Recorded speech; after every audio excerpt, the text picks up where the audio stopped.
That's right. I'm eating tonight, not Spaz. Cheetos. I didn't mean to run the intro. Someone keeps auto-setting that thing. It's so annoying. I don't want it in the stream. Oh, Spaz. Spaz, roll the intro. Okay.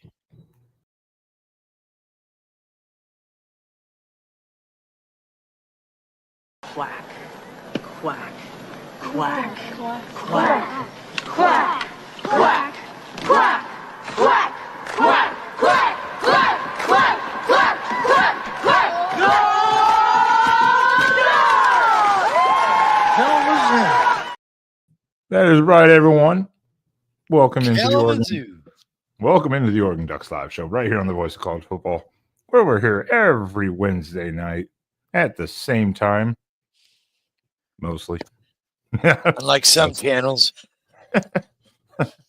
Oh, we can get to that later.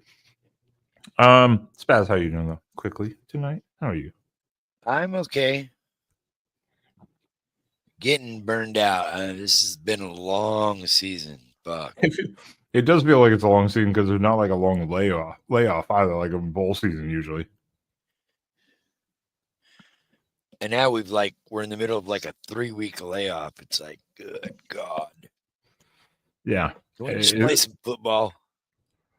This is kind of what it feels like every year, though, to be honest. It's just like, I want football season to be here. Then, oh no, it's halfway through. Oh no, season's over. But then you're tired, at the same time. So yeah, it's the same thing like every year. This year's just different with the scheduling. Before we get too far into this, though, I do want to just say, as I'm so bad at this, please do consider hitting that like button. Subscribing helps grow this channel as we're trying to grow it.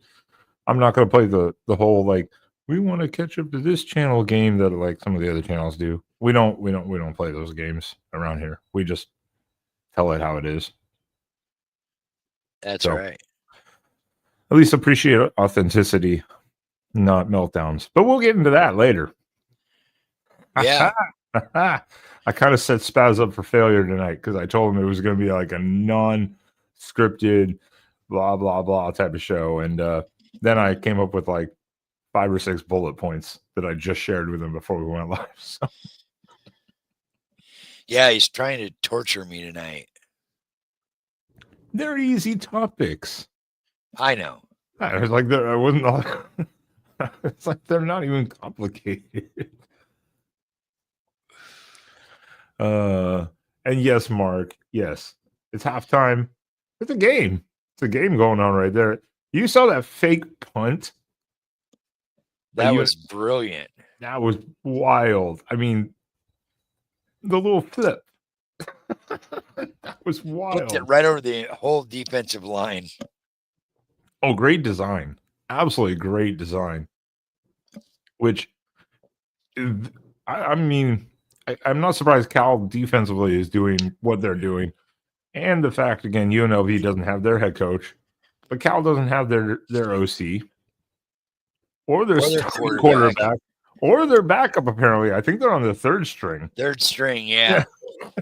So, I mean, what do you want? I mean, they're just out there doing whatever they can at this point. SoFi's like a third full. That's it. I just saw the stadium the first time. Pretty ugly. Yeah. I mean, it is what it is. It's Cal UNLV. Go Calgoritham. All right. Well, let's get into this. I put up the topic earlier. I didn't make a banner for it because it doesn't matter. But you watched the press conference from Lanning earlier where they were asking about preparations, how their kind of off week is going. I'll be honest, I didn't watch the press conference. I only seen a snippet. Oh, man. I was like, has this man been yelling for like 3 days straight? Because he's like, we practiced. And I was like, whoa. Then apparently maybe someone was like, he probably has like a cold or allergies. I was like, God damn. Spencer with the great question. What? When he asked him about Oh, something along the lines of was he expecting to talk much today or something another? And oh no, he asked that, and then Dan was like, "Well, no, I wasn't expecting to have to talk to you today," or something like that. I was like, yeah, all very generic answers, obviously, to most of the questions. Like, what are you doing this week, preparation wise? We're watching film for both teams, but then and practicing, preparing a little bit, but also working on ourselves, and all that generic, so to say. rest and recoup. Yeah, I mean, pretty much. I mean,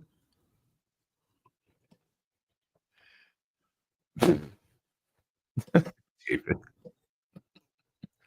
Yeah, that was wild. That was wild that night. Yeah, I don't even know what to take on that. That was just bizarre. Apparently she doesn't know that it's going to get worse when he gets drafted. Right? So, what do you mean, Mark? What did she do? So after Travis won the Heisman, he was out doing photos with people and taking some questions, and from also some fans and stuff like that, not just media. And she started apparently just like getting up in his face, yelling like, "Can we go now? Are we done?"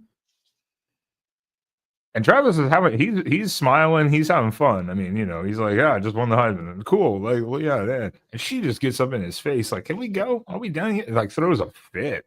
Garbage? I was like, "Damn, you're garbage." We know. Yeah. Yeah. She won't. She might not even be his girlfriend anymore. After that type of thing, that was not a good look for him. No, that's brutal. Oh, and then yeah, I guess yeah, she was getting attacked by a bunch of people after that too.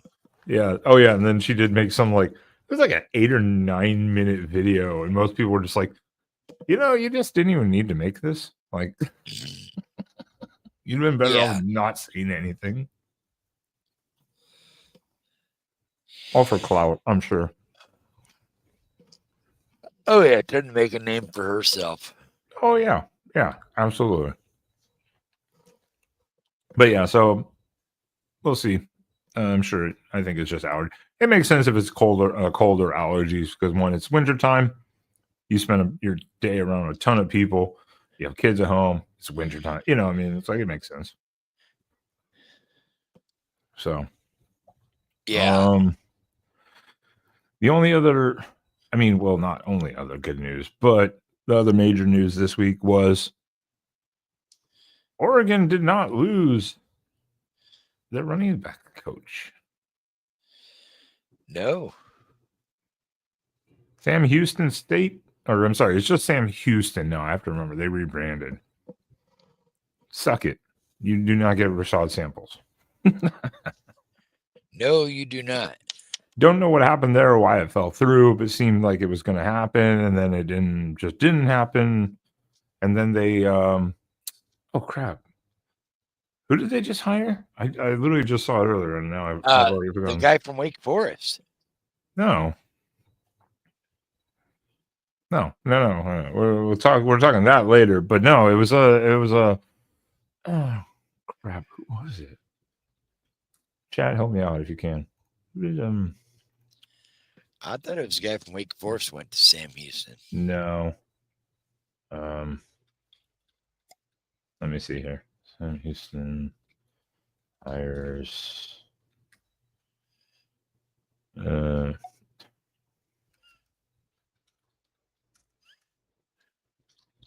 As soon as it comes up, I'm gonna be like, "Oh, Phil Longo, the OC that was fired from Wisconsin."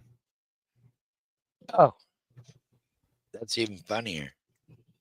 That's why I was like, as soon as I see it, I'm gonna be like, "Yeah, that's right." Jesus. So they went with Phil Longo instead. Don't know why. I guess offense. That's why Rashad Samples, Texas connection too, maybe. I don't know.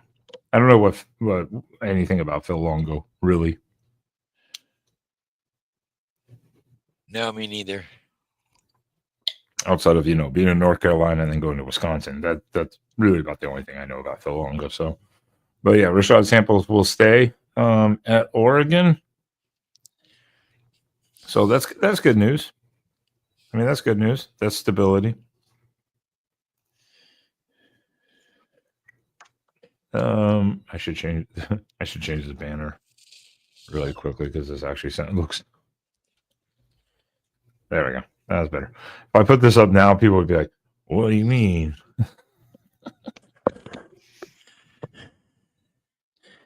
Oh, you think? No, I think it's Stein. Yeah. I'm pretty sure it's Stein. Lupoy doesn't seem to have. Now I don't know every coach's intention, but I've heard like Spencer specifically talk about this too. Is I don't know if Lupoy even wants to be a head coach anywhere. I don't know what Stein's motivation is either, though. But then also, if you're just paying him, do they want to go anywhere? Stein has young kids, so maybe he doesn't want to leave either. I have no idea. Yeah, me either. If I had to put money on it, I would say Stein leaves first. Though, if I had to put money on it. And that's why I'm not a betting man. But you can thank our sponsor. I'm kidding. We don't have a sponsor. I was supposed to be like, thank my bookie. Mybookie.com. Shut up. We don't have a sponsor. Do not promote them until they give us money. How dare wrong stream. So one of the big things is Dan Lanning is continuing to always evaluate his roster, as obviously Oregon has lost a few transfers, people leaving the program. Note I said program. I said it correctly. Not a lot of major leads. No. There was only maybe two kind of surprising ones. McCroy was probably he was probably the most surprising one. And then Winston kind of. Yeah. And I think he left because he wasn't. His playing time really kind of dropped off. I think after the Illinois game, he really didn't see the field. So those are two of the only really like, okay, didn't see that coming kind of guys. The rest of them were kind of like, we get it. Yeah, we get it. You're buried. You see what's coming in. You're like, and I'm going to take my chances elsewhere. Understood. But Dan Lanning and staff and all their wisdom, doesn't play around. So even with all those question marks, they go out and immediately bring in, multiple secondary people to help the young guys, even though we just recruited. They've spent a lot of time on the secondary this season in the recruiting ranks, and bring in Theron Johnson, the cornerback from Northwestern. Shockingly, they went after Big Ten schools. I like that. Yeah. Dan's a savage. He's like, this is our conference now. We take what we want, apparently, because it's like, that's brutal. But you go get Theron Johnson, the cornerback from Northwestern. You also bring in, I'm probably going to butcher this last name for some reason. It's not that complicated. But Dylan Thieneman, safety from Purdue. Yep. Who has, again, good experience. I think that's the biggest thing is they have experience, whether they be starters or they just add 1-2 kind of depth to the roster. I think that was important, to do. And then today with the double. That's right. And hit some other key spots that have been known. needed to be filled, and they're not done yet by any means. But let me get off. My tabs are all out of whack over here. What was the one issue? One of the big issues we had looking at need was we're losing Terrence Ferguson. You're losing Herbert. Patrick Herbert, yep. You've got Sadiq, of course, and then you have one or two guys that you don't see basically ever on the field right now. They're there, but I think they're still they're redshirt freshmen, I believe. Yeah, I actually don't know their names. I apologize. you got the one Roger Sapolana, or Oh, yeah, I help think me that's out, right. Mark. I think that's right. Yeah, we have two other tight ends though, but they haven't seen the field. But what does Oregon do? Of course, go out and get a somewhat proven tight end who has 3 years of eligibility left in Jamari Johnson from Louisville, and he was a 4-star recruit, and he's played, so that makes sense, Salapaga. Salapaga. There we go. I was like something like that, but yeah, He played a little bit early on, but yeah, not he hasn't not much. Yeah. Yeah, I think he's still in the redshirt phase. I'm not sure. He could be redshirt freshman. Should I'm not be. 100% sure. But you go get a proven guy that plays and has 3 years of potential eligibility. And this boy's big, 6'6", 250. That's a big tight end. yeah. That's a blocking tight end. And I think that's what Mark was asking too, is like, can Sadiq block? He does, but he's much more, we've said it, he's the gadgety He's tight more end. of a slot guy. Yeah, he's much more of a passing tight end, pass catching tight end than pure blocker. So And I then think we you shored need up that. the O-line again as well. Yeah, and I'm sure they're going to go after someone else for the O line, but for at least for tackle, this is a big get in Alex Harkey out of Texas State. Some people say Texas State. He was at Colorado originally. Then he went to Texas State, and now he's going we were back. also looking at a tackle out of Nevada, and Yes. I was talking today to some people that said Harkey is much better aligned to come in now and play than the kid at Nevada, and he had a better upside. They said we made a good move on that. So, and that's Texas people. So, and Harkey again. He was at Colorado, so he was at a Power 5 / now Power 4 team. He went to Texas State. He played against like an Arizona State, and everyone said he looked great. He's a big guy, but the point is he has a lot of playing experience. He has good experience, so you can bring him in and plug him in to fill those type of spots, because that was one of the concerns was that, we're losing Connerly. We're losing Cornelius for sure. I'm pretty sure we're losing Connerly too.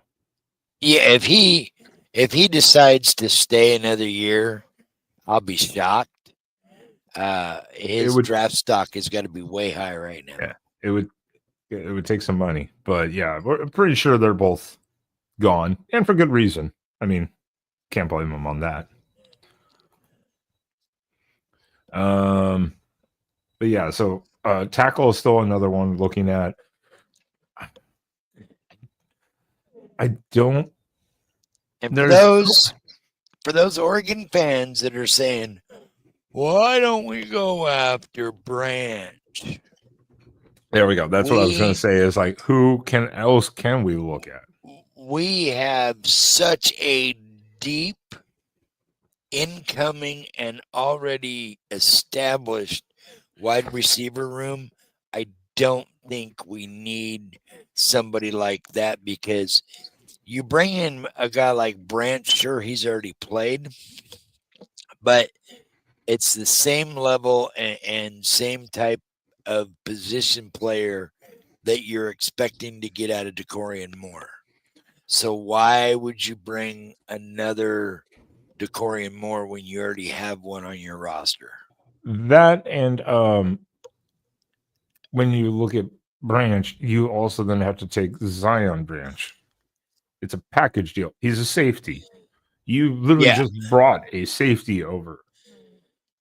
Like, do you need that? Because then you're talking double NIL, I'm sure, or something. Yeah. And I was watching pretty much this evening, except for the Cal UNLV game, which my stream died, so I need to find another stream. I don't know. It's still halftime, I think. I was watching Reigns of Troy, the one of the USC podcasts, and they did a great comparison. Zion Branch this year, now not entirely maybe his fault, but he's kind of been like, and sorry about that. And I think one of their comparisons, they were a little off. Maybe they compared him to another USC wide receiver transfer that Oregon has. Gary Bryant. Gary Bryant. Now, Gary Bryant's been dinged up, obviously, so it's not entirely his fault. But he hasn't been exactly overly productive. So are you going to take a risk and potentially on, can we unlock this guy's talent that he, supposed to have? Or are you just going to get a 400 yard receiver, which is not a bad thing. It's just another distraction weapon that you have on the field. But is it worth then having to bring Zion Branch with it? The only thing about Branch that gives you an upside is his kick return ability, because the guy returns kicks and he's quick. Yeah, he is fast. He is fast. Now, and the USC people though say he sucks at route running apparently, but I don't know for sure. But again, can Oregon unlock that or teach him to do those things better? So it is an interesting thing, and I get that. Keep chopping. We need linebackers. Yes, we need linebackers. That is for sure. I get that, but too, we need to also evaluate the roster. How many spots do we have available? Do we have space for a safety if we don't need it? And we could get a different wide receiver. And because you've already redshirted Flowers this year. So he's potentially going to be one of your safeties, probably starting next year if he's healthy. So why would you bring in somebody else when you've already got the pieces in place and already on your roster? Why would you bring in more to create, to create some depth maybe, but also when you're creating all that depth, you're also could be creating some locker room issues with guys going, well, I want snaps. No, I want them. Well, and at the, I'm not going to say that it's easy to do, but Jaleel Florence, there was that thing like, oh, is he transferring? Apparently he's not. He's pretty upfront. He's not transferring. He's back next year. Guess what? He's a corner, but he could be safety too. He could easily play safety.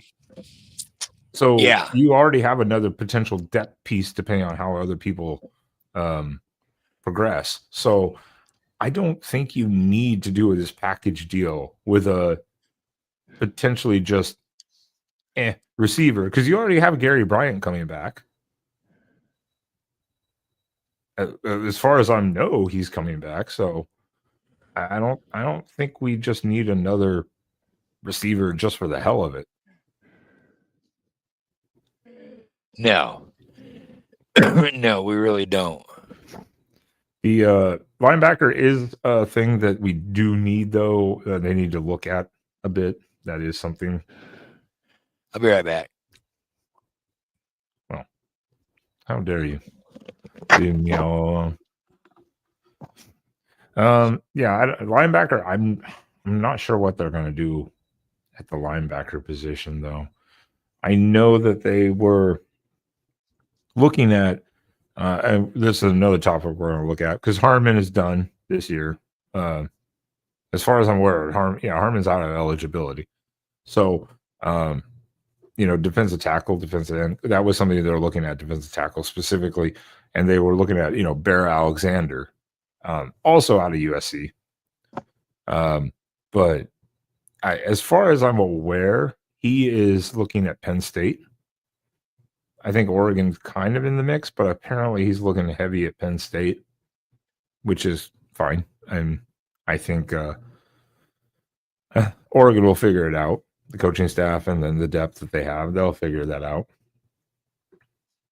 But other than that, there's not been a ton of news. But again, this is just the first transfer portal window, and the team is also again focused on, preparing for the playoffs. So they're hitting spots that they need to right now, but not spending maybe excessive amount of time doing it.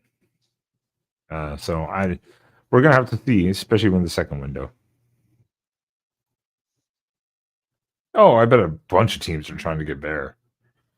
I bet a bunch of them. The last I heard is it looks like he's leaning Penn State, but who knows? Could be just like recruiting commitment day or signing day where they go in, they flip the hat around, and whatever. It's it would be, I guess it depends also like what his, it's a match. It's like, what will his role be? Playing time, of course, I'm sure he'll have a lot of it. What is he wanting? There's a whole lot of functions to it. Jesus, Spaz. Hey, welcome back, Spaz. Everyone knows you're here now. Oh, did my mic not go off? Shit. It did not. I was like, Spaz is back, everyone. We were just going to Bear Alexander. Oops. I was like, yeah. I was like, he's leaning Penn State that I heard last, but a bunch of teams are trying to get him, obviously, and it just depends on how it falls. I don't know if I really think want. it's too much of a headache. That's what I was like. I don't know if I would like Bear on the team, to be honest, because I don't know if 7-8 games into it, it's going to become a distraction somehow. Something he doesn't like happens, and then I'm not saying that it would or that he's a bad person or anything like that. I'm not saying that, but I don't know. It's just weird. Maybe it's just a USC thing. I have no idea. So those are the only transfers, main things right now that we have. But again, it's early this is the first window, and with the playoff stuff going, and other teams' bowl games and stuff. So we're going to see stuff is going to change. Spaz, you and I talked about it earlier briefly in the backstage, though. Is this not wild, though? I don't know if the chat saw it. Spaz did see it. The JUCO eligibility rule change. Court ordered. Yeah, congratulations, Diego Pave. You get to go back to Vanderbilt for another year. Yes. If everyone didn't know this, Diego Pavia will go back to Vanderbilt for one more year after filing a lawsuit, and it got a hold basically stating that if he spent a year in JUCO, that does not count towards NCAA eligibility. So you can get another year. Theoretically, he was right. Well, technically, yes, by the bylaws. I read through. I have the damn thing pulled up. It gave me a headache reading through it. I actually went into the whole thing and I read through it, and that gave me a headache. It is a perfectly correct statement. The NCAA controls Division 1, 2, and 3, not JUCO. So yeah, 100% correct. So he can get an extra year. Which brings us to a good point about that, is that potentially means there's a couple Oregon players that could be also available to potentially get another year of eligibility. Potentially, if they want to. Obviously, Bobby is not like his draft stock's high, so he's trying to get another year to NIL and build draft stock potential. So, no, Yeah, it's not. Pavia gets another year. He's probably going to be a potential first couple round pick next year. I don't know, third or fourth, fifth, maybe. I don't think he's going to go that high, but I see it coming in the chat. No, technically, the player is not running the asylum. This is the actual bylaw. Let me see if I have this still pulled up here, and I'll see if I can find that specific statement in it. Okay, here we go. I mean, it's a lot to read. So let me see if I can do this real quick. It's a lot to read, so we're not going to go over the entire thing, obviously. We just want to highlight. Yeah, I just want to highlight this simple statement made in the NIL has nothing to do with it. So the point was he played in JUCO, but so here it is. It says the NCAA has 3 divisions: Division 1, Division 2, Division 3, each of which promulgates its own rules and operating guidelines. Of the NCAA's 1,100 schools, approximately 350 and 880,000 students compete in Division 1. Generally, Division 1 teams are the most popular and attract the most money and most talented athletes. What they're trying to say, though, they go into this with the NIL. I don't know what the NIL was. I guess they just were like really trying to bury this bit. The point is, what they're trying to say is that eligibility rules is that they don't control technically like JUCO, essentially, and that means that you can get an extra year of eligibility. Essentially, I read through this damn thing. It gives me a headache. Absolutely gives me a headache reading through that. But so the big thing was that could say that if potentially apparently Caldwell played at a JUCO for a year. Allegedly. That's what I was hearing earlier. I haven't gone through his college thing. Someone like him, though, could potentially get another year if he wanted to come back. That would be huge on the D-line. I don't think he will. I think his prospects for the NFL are decent. Yeah, I believe I heard Caldwell 3rd round. Yeah, I mean, and I get it. Yeah, well, that's it. In certain cases, some of these players will make a lot more because someone will never see the NFL or will wash out immediately. So, I mean, it's an interesting thing because that was it. We were like, how long can people stay in college? You had the COVID rule. That's about over now. It's basically dead now, yeah. Should be. I mean, now everyone should be done with that. Basically, unless you were like a true freshman, redshirt freshman, or something like that. And if you were redshirt, it doesn't matter. But true freshman, maybe. But it's pretty much done. This just opens it back up now to potentially allowing another year for a bunch of people. It's going to be interesting to see how that all plays out. Yeah. Oh, just interesting side note. Not really about us. Okay, Spaz. You have been waiting very patiently. Do you want to get into it? Tim's not here, though. It's not fair. We're not on his show either, so fuck him. Okay, that's my one F-bomb tonight. One. Let's do it. We talked to Zachariah Branch, Bear Alexander. I told Spaz to stay focused, and he did it like a champion. Let's talk about the USC meltdowns. What is happening down? Those guys are going to break the internet as far as having meltdown shows. I think they've had 3 this week already. I think the thing that I was going to say to, I didn't want to title it that way because it would come across really badly, probably. But this is probably the only show on the network that doesn't. Well, not the only one, but we don't do meltdown shows, and most of the other ones do absolute meltdown shows. Like just constantly meltdown shows. Just, oh my God, we're panic mode.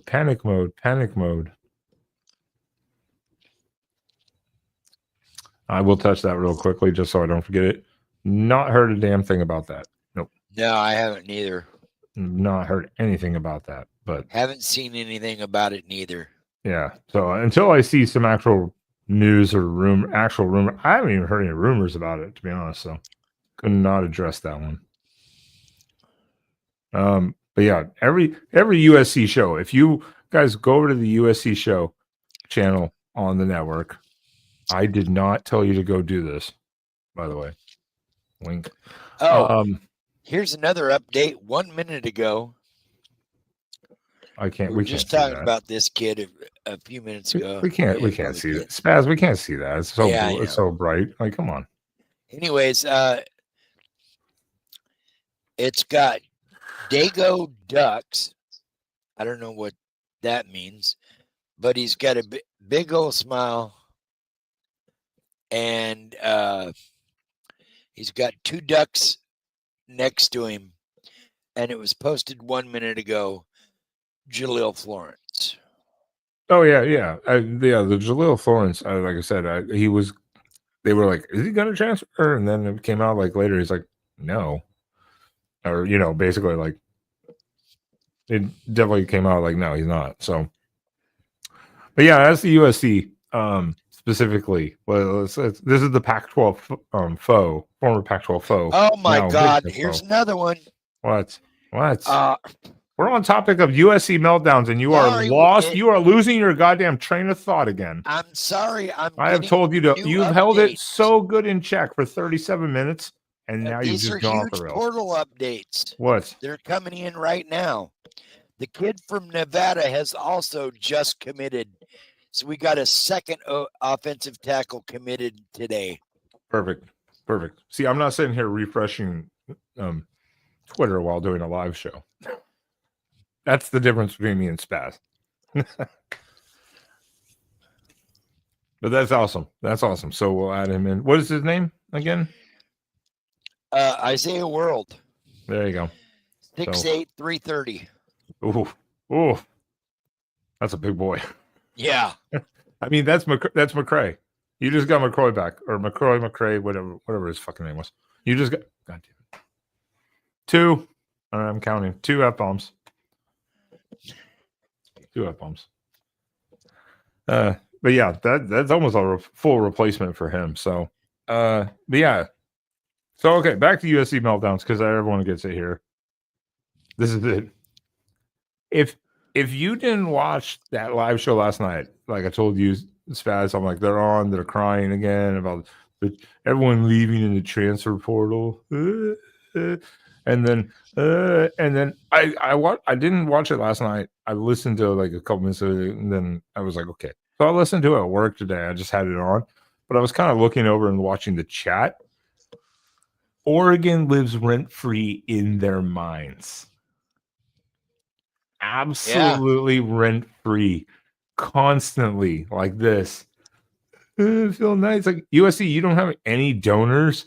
They went as far to go, Oregon gave Dylan Gabriel $10 million guaranteed NIL. I'm like, I was looking at the chat. I mean, it wasn't live. It was, a replay of the chat. But I was like, Oregon did not give Dylan Gabriel. So luckily, there were some smart people that went and like looked. And they're like, no, it was more like Oregon guaranteed him 1.7 after his other things that he did on his own with other corporations for NIL. It was like $5 million or a little over 5. Like Oregon didn't give him 10 million. Like, these people were so delusional. Absolutely delusional. Yeah, they're celebrating 3-star portal guys now. Oh. Might have the roles reversed. Ouch. Oof.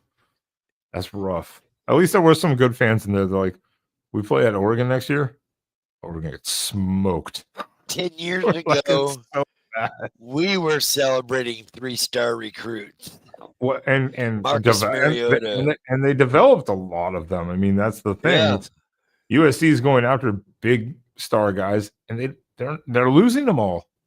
They're all leaving. I just read a thing earlier. Somebody posted it. I wish I could find it.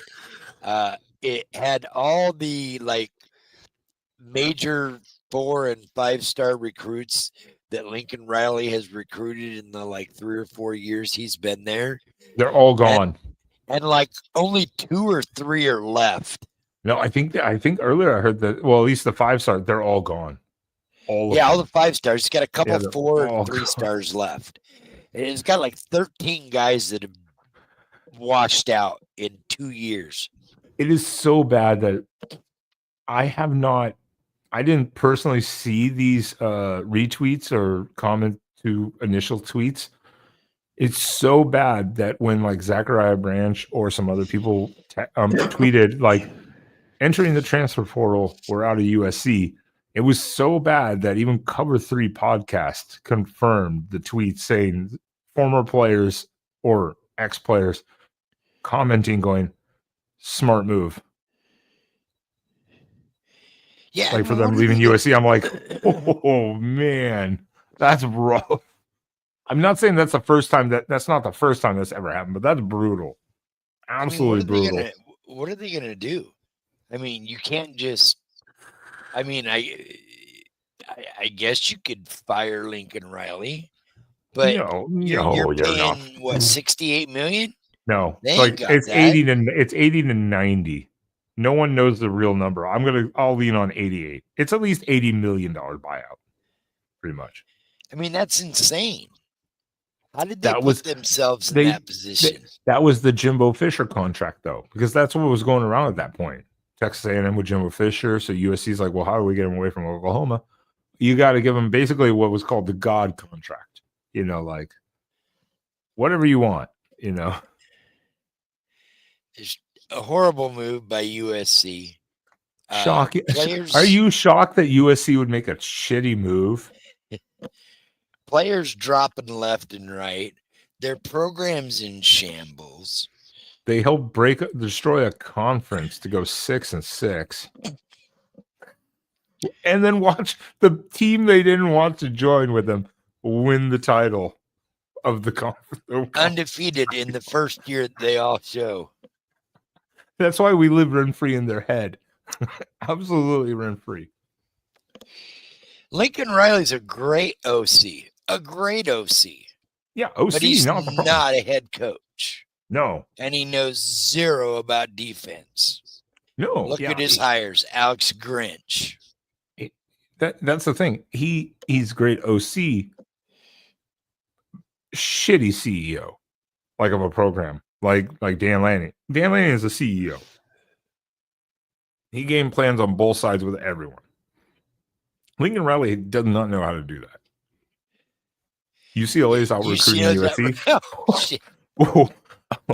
That's absolutely that's bad. If that's true, that's absolutely brutal.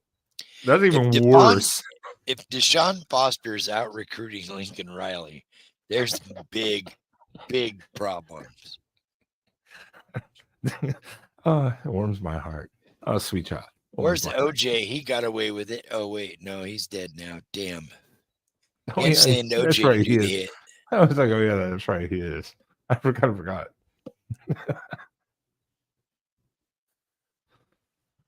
It's not that it's often that Lincoln's offense is shot. It's he gets in his own head. Like instead of I have a good running back, the O-line's not terrible. Run the ball. He throws it 50 times a game instead of running it 30 times. That's the type of thing. That's really what's really screwed it. And he just can't get out of his own head. It's or he's dumb. got a shit offensive line and he tries to run it 500 times. And props to they're a guy that left.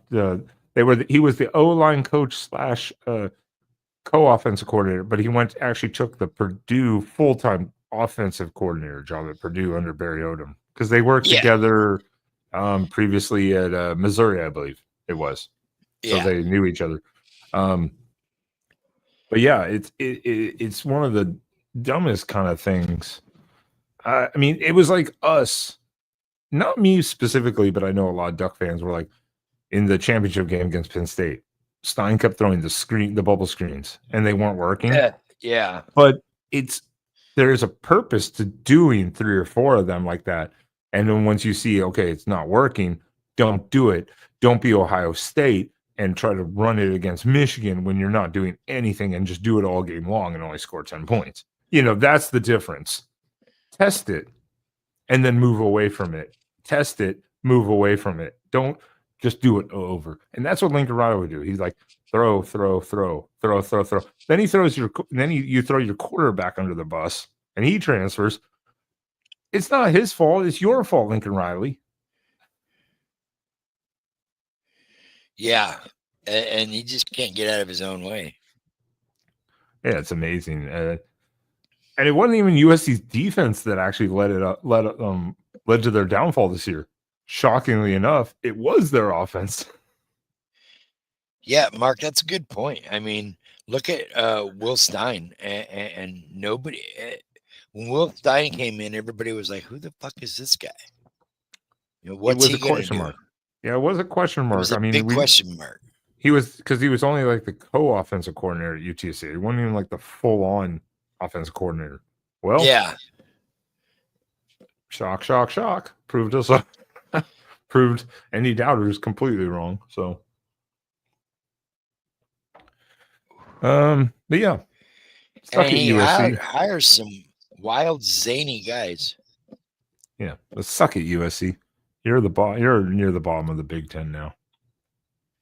Bottom bitch.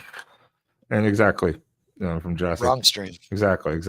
It was testing it to make them have to stretch the field. That opened up for Tez Johnson a lot, I think, because they had to be prepared for that type of stuff. So that's the point. It was hard to watch on those, but that's the point. I mean, you got to do it. But suck at USC. Actually, I should have left the laughing at USC to the last segment. As we're talking PAC12 Foes, what's the score right now for Cal UNLV? Still 14-13. Okay. All right. Got a game, though. Got a game. Spaz, we have to. We just can't. I can't leave without having.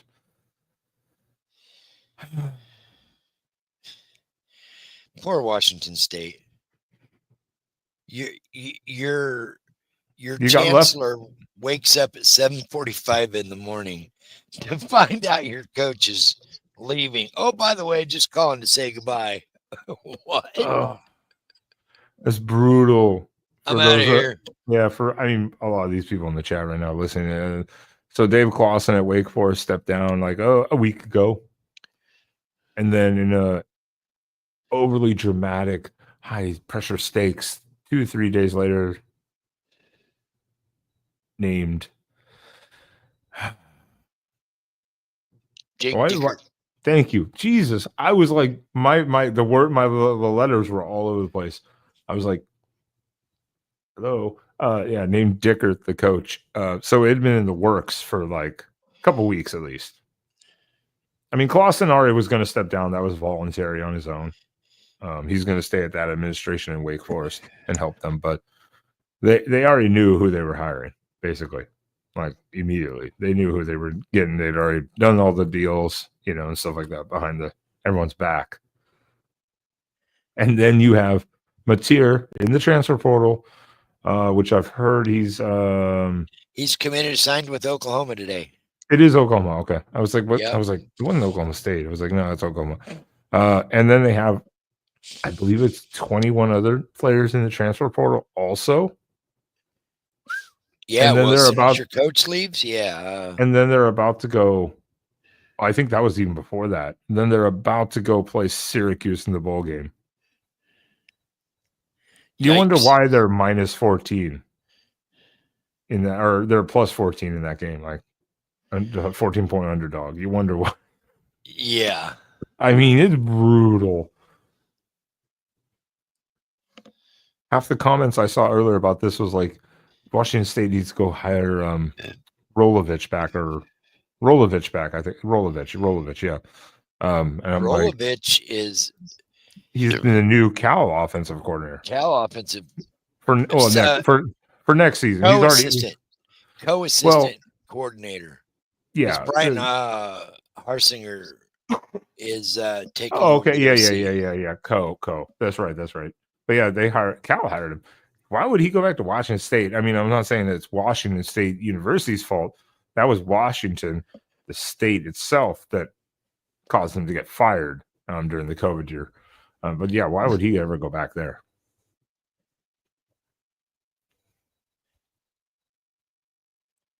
Yeah. Oh, well, no, I don't know what stories you've been reading, David. Yes, we know all about that, but and that sucks for him. That was a terrible spot for him to be put in. Because if he didn't leave now, he'd be stuck to the second window, and then he might not get a spot anywhere. Or in a decent school that he would like to be at. So that I don't know how they're going to do this. The NCAA has really screwed that up. Not the NCAA itself, the playoff in general, everything, and the timing with the quarter, with the depending on what system of enrollment the school has. It's shit.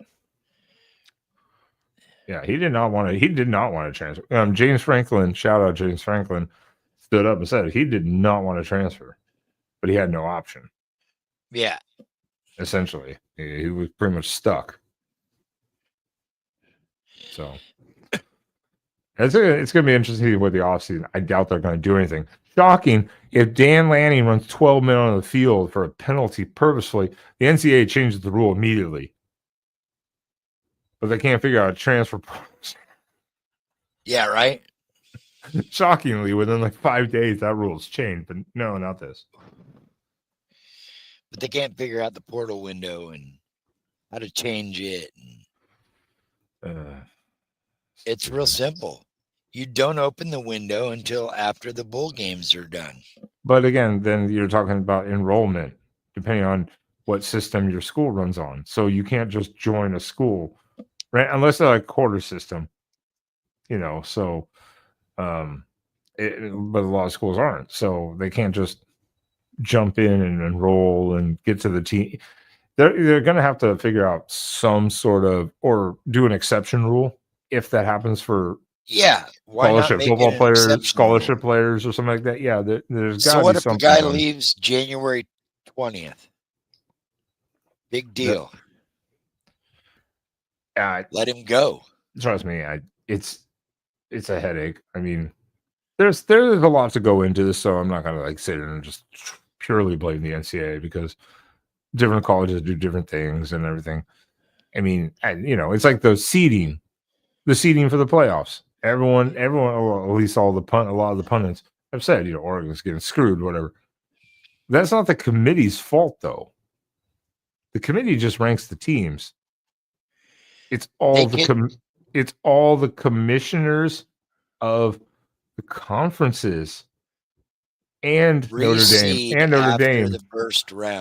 But the committee didn't have anything to do with any of that. That was all the conference commissioners and Notre Dame, whatever athletic director, that agreed to how it's going to work, seeding wise. The committee just ranks the teams. The committee has nothing to do with how it's seeded at all. They're just basically like the final four playoff before. They just rank the teams. That's it. So it was a whole different structure that was made that then takes those rankings and changes it around. So it's actually not the committee's fault. So everyone could be pissed off. For Jackson, don't you sit? Watch your mouth, Jackson. How dare you? It's not over for the Cougars. Nobody cares about 1990. It might be. They should just maybe fold up shop. I don't know. Who cares about 1990? This is 2020. Just saying. Breathy. I can't even.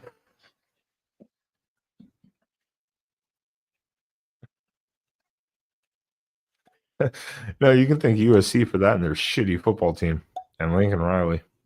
And UCLA a little bit. UCLA just came along for the ride, basically.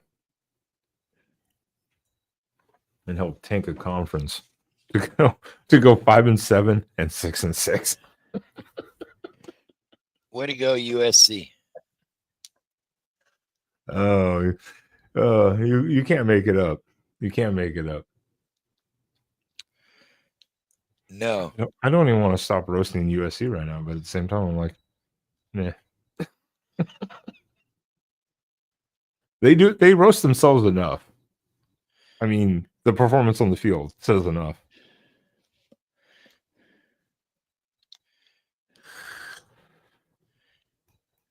Spaz, any other kind of final notes on this ultra relaxing weekend?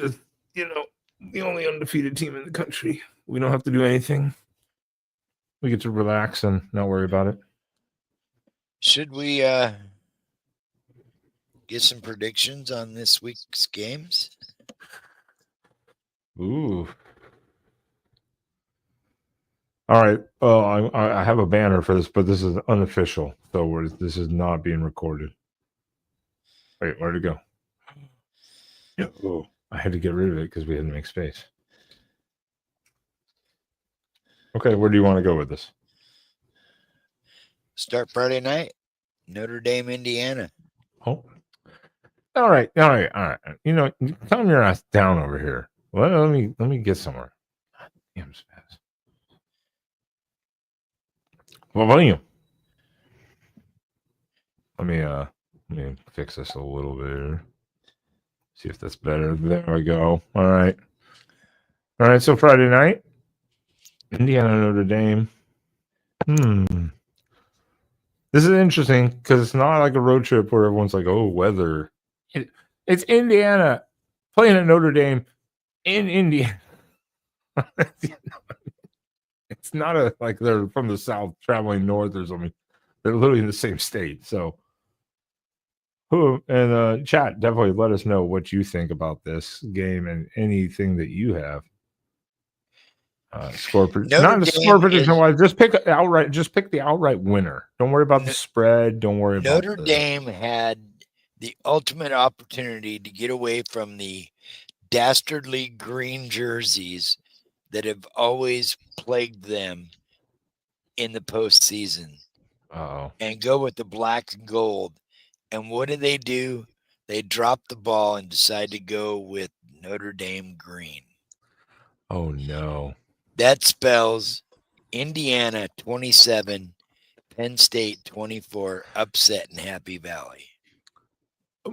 Notre Dame has not realized for some reason over the years that green jersey is a terrible, terrible decision.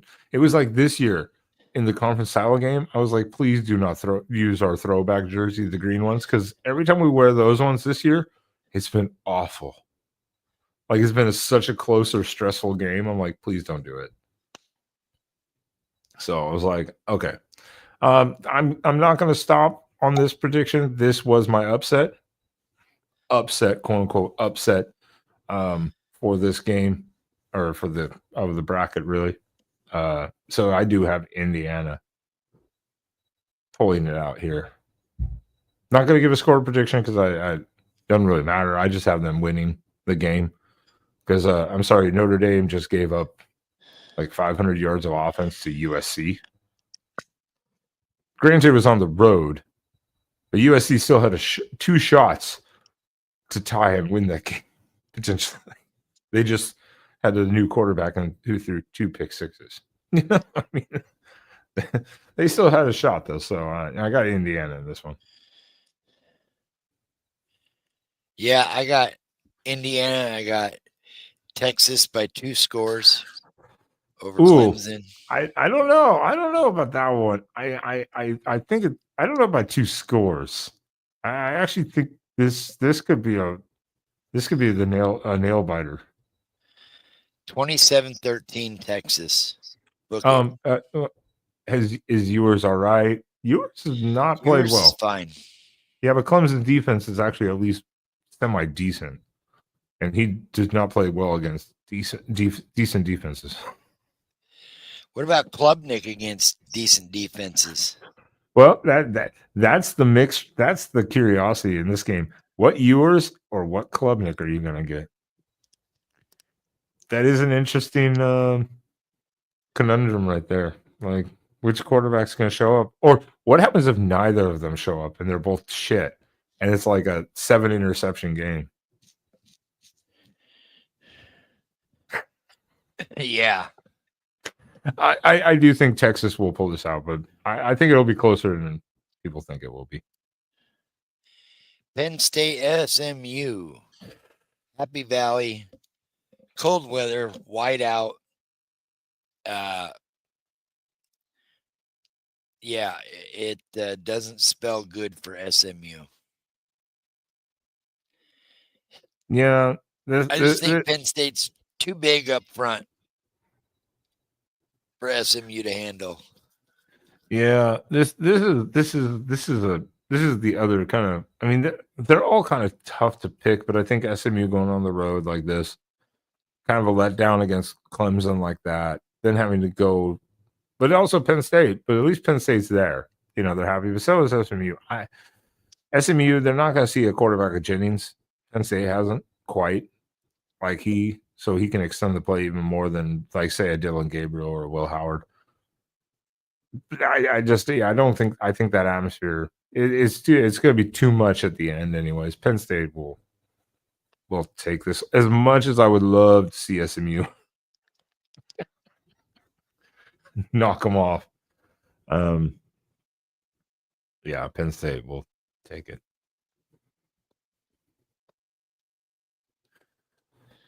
And then the game. Oh shit. Okay, there's no Michigan fans here. Okay, good. They'd be pissed. This one's an interesting one. Tennessee, Ohio State. Yeah, it's like what Ohio State team are you going to get? What Tennessee team are you going to get? Can Nico win a big road game? It's said to be cold, but not snowy. So, I mean, I think Tennessee's defense can keep it close. If the game was in Neyland Stadium, I would take Tennessee, but unfortunately, the game is at the Shoe, so I got to take Ohio State to pull it out in the end. Well, yeah, and I see that. It really comes down to in this game. I think exactly. It's like, is Ohio State going to be stubborn? And the one good thing that Tennessee does, stop the run. Is Ohio State going to be like, we can run the ball like Michigan? You know, just over and over and over again. Whereas Tennessee, the one thing they do well is run the ball. And then do you trust Nico? Nico he's a slow starting quarterback. He does not start fast in games. So can he get going fast? How, you know, it really, I don't know. It's so interesting. And that's a good point too. The ticket sales for this game. Yeah, the ticket sales from this game are wild. Apparently, Tennessee bought the hell out of most. Well, it's only a 5-hour drive. People forget that. It's only a 5-hour drive. No, I know, but like as soon as it came open, they just bought it. You might see almost a literally 50-50 split, if not almost even majority Tennessee there. That would be wild.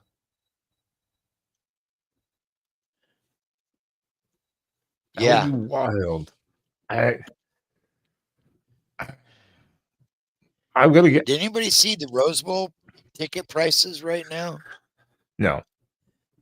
The highest of the 4 quarterfinal games after this weekend's games.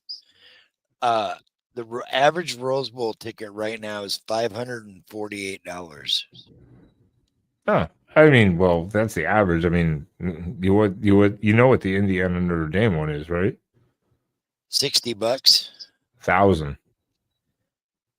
Oh yeah, no, that's the Penn State SMU game was $60. Yeah, no, I was like, yeah, no, because Penn State, the students are gone, so they'll still be there, but they're actually like out of school. But yeah, the Notre Dame one, of course, the Catholics are going to rack up that price.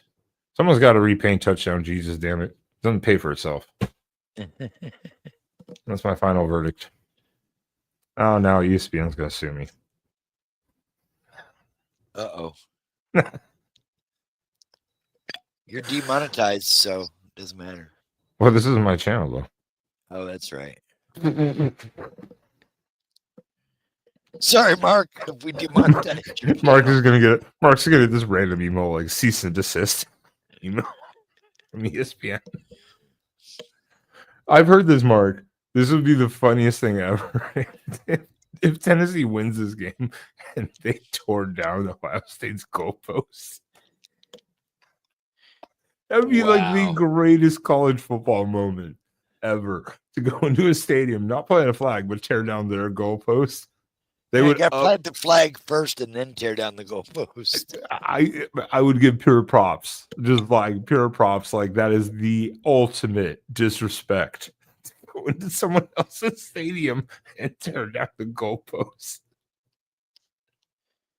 Oh man, I'd have that on like that would be our intro video from now on. For no reason at all, just because it'd be so funny. So if Ohio State loses this first round game, does that spell the end for Ryan Day? Does that put enough pressure on the Ohio State ADs to fire him? No. He has a decent buyout. I mean, they can afford it, but I think that might force him to exit on his own.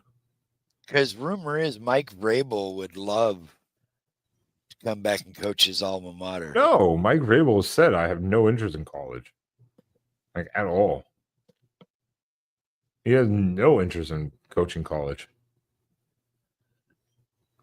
And I don't blame him.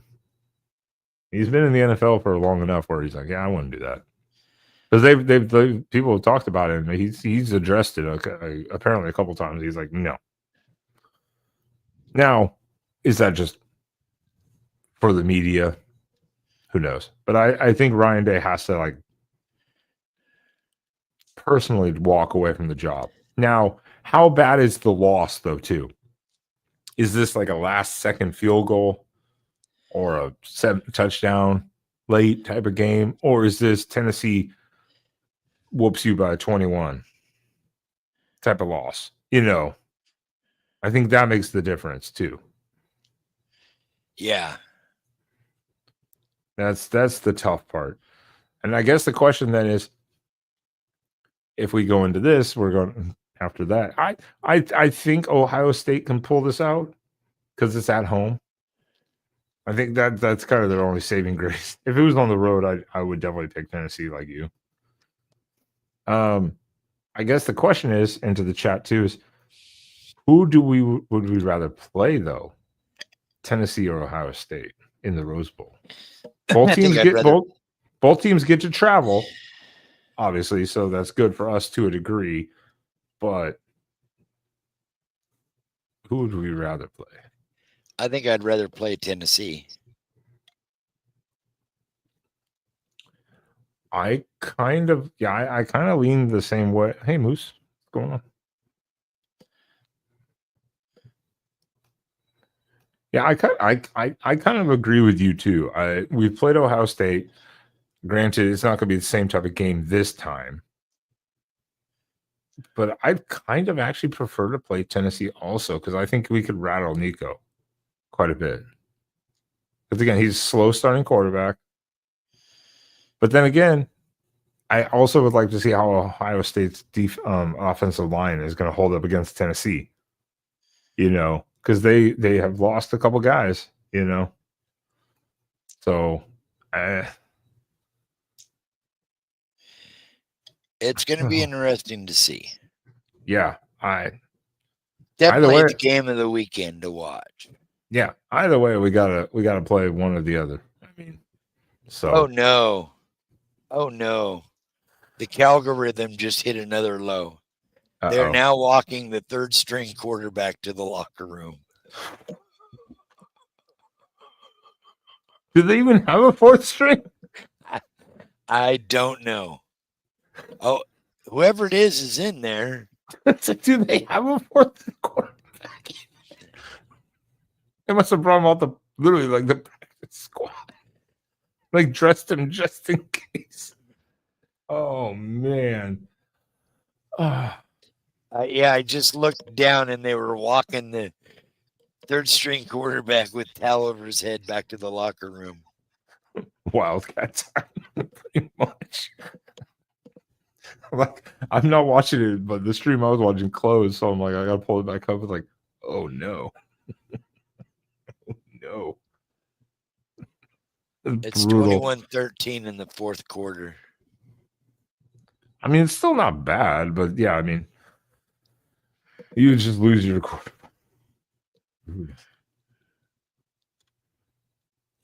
I don't blame you for betting on Inogi either. And to beat Ohio State twice, I don't think we need to beat Ohio State. It would be epic bragging rights, but Ryan Day is 0-2 against Oregon already. Once again, as I remind Ohio State fans, by a Mario Cristobal-led team with Anthony Brown at quarterback in the show. You have to specify also Anthony Brown. Yeah. So I don't know if we need to do it twice in 1 year, to be honest. So I would kind of like to, like David said, play all different teams here. Yeah, I'd kind of like to have the bragging rights also taking out Tennessee. So at the same time, we'll see how this goes.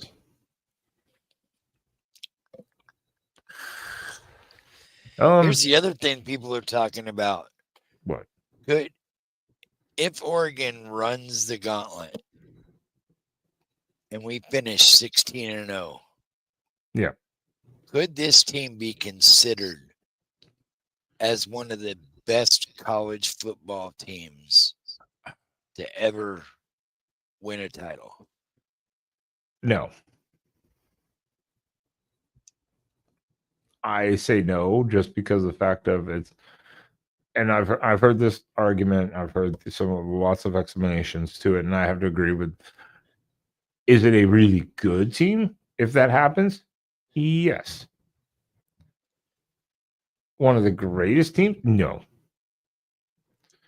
I mean, I could see they could, because it would be the only 16-0 team in history at this point, anyways. Unless some wonky weird year happened beforehand, but I don't think so. So, but this is not like I mean, I don't know. It's hard to say because there are other teams where they're like, oh, the offense is so good. Look at 2019, LSU. Amazing team. Now, did they have a couple close games? Yes. So Oregon has some close games. So, I mean, I guess you could argue it. Now, would you consider this in the flip side of that, though? See, would you consider this potentially the greatest Oregon team of all time? Yeah. I would say no. Also, because of some other teams. I think one of the best teams that we ever had was, you could argue, Joey Harrington, obviously. I would say it was 2012 Oregon.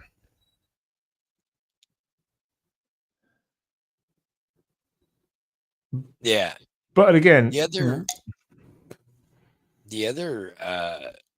thing that we forgot to discuss, Caden Salter. I didn't have that in our topic list, so I don't know what the hell you're talking about. Caden Salter, the quarterback from Liberty that Oregon beat last year. Yeah. I know he left. 13-1 Liberty. I know he left. He signed with Colorado today to have a competition with Juju Lewis. Okay. So there could be a quarterback competition in Boulder next year if Dion is still there. Which, yeah, they keep saying he's going to be there, but I don't know. I'm not sold If on that one of idea. those shitty teams in the NFL decides to say, "Hey, we'll give you this amount, we'll draft your kid number 1,"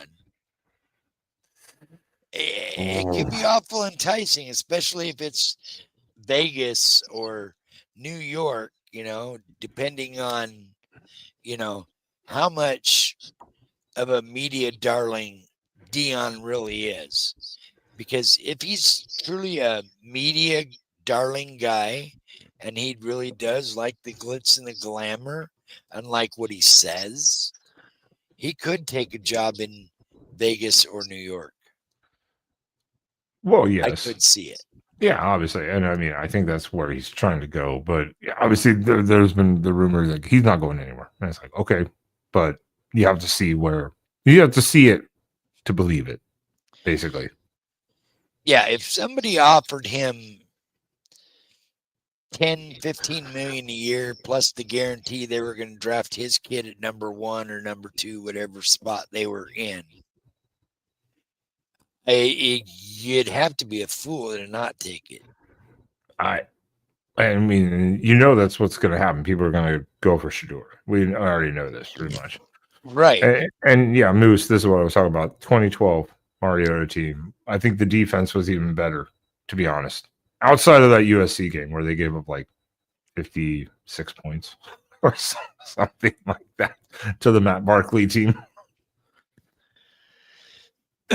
But so I don't know. Yeah, I think that's the type of conversation. So if Oregon does go undefeated, wins the title, I don't know. There's gonna be a lot of interesting information. I think you would have to say this still is. I mean, you argue it, but yeah, I guess it would have to be the greatest Oregon team because they went 16-0 in a new conference. Yeah. First year, new conference, go in, win the title in that, and win the Natty. That'd have to be ranked up there. They would have to be ranked up there now. We'll see. We have to see how it plays out. Oh my god, why am I cracking? I just got a couple high pitched there, and I was like, "What's going on?" Need some lubrication. I'm running low on drink because I have to be here to talk. I can't go get a refill.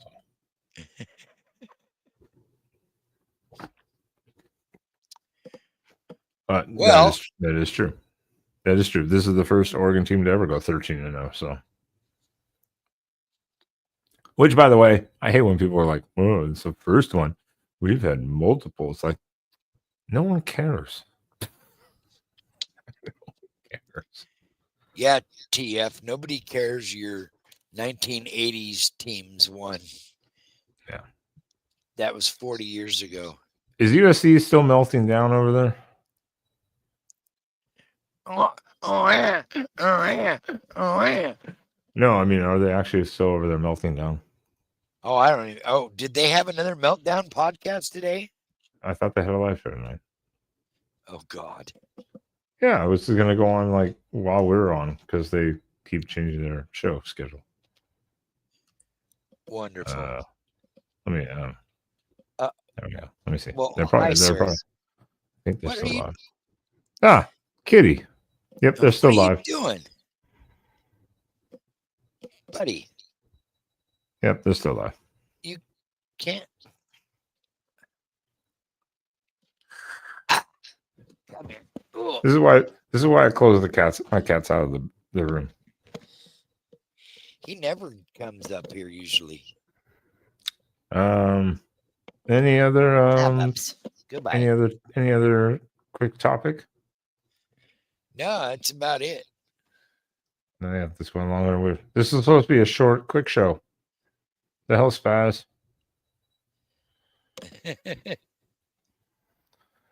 But either way, this is going to be a great weekend of football. Obviously, bowl games and then the playoff stuff. And we don't have to worry about anything. No. whoever wins, wins, and whoever loses, loses. We don't have to worry about a damn thing.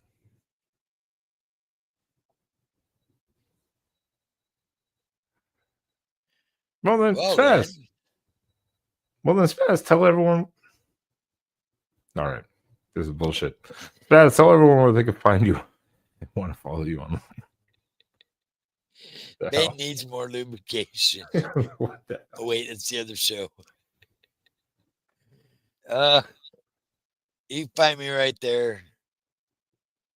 Spaz_drag, Spaz drag on Twitter. You could also find me right here with Ben on Exploring with Ben and Sam as we go through college football during the week, during the year on Wednesdays, post game shows. We do it all. You can also find us all over the place. We're here, we're there, we're everywhere. Oh, is that all? That's it? Yeah. That's it? All right, cool. I'm just checking. I mean, I want to make sure you were finished, But that is right. Check us out every Wednesday right here. Same time, every place. For the most part, if something changes, it's due to guest availability, but definitely that's why it's important to subscribe, hit the notification. And we will be back, though, next Wednesday, 9:35 p.m. Central to talk the playoff game. Either Ohio State or Tennessee. We will have to see. But otherwise, like Spaz said, you can also find me somewhere here. Yeah, there we go. Yeah, whatever. Exploring with Ben on Twitter or Exploring with Ben and Sam on YouTube.